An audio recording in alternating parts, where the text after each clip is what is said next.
കനലുകൾ കണ്ണി കരളിൽ നീറി പ്രതികാരം ചൂടുകളിക്കാൻ ക്ഷണിച്ചു കൗരവ പാണ്ഡവ ചൂടുകളി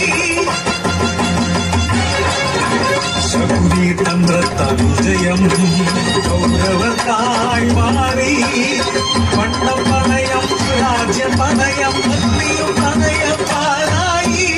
ശിക്ഷിച്ചു ദുര്യോധനം പാലെടുക്കുന്നു ദുശാസനം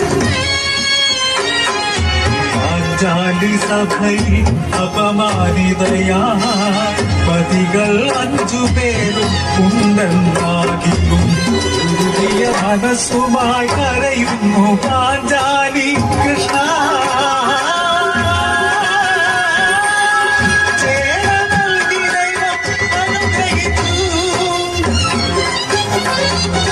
അപമാന സ്ത്രീത്വം കത്തിച്ചു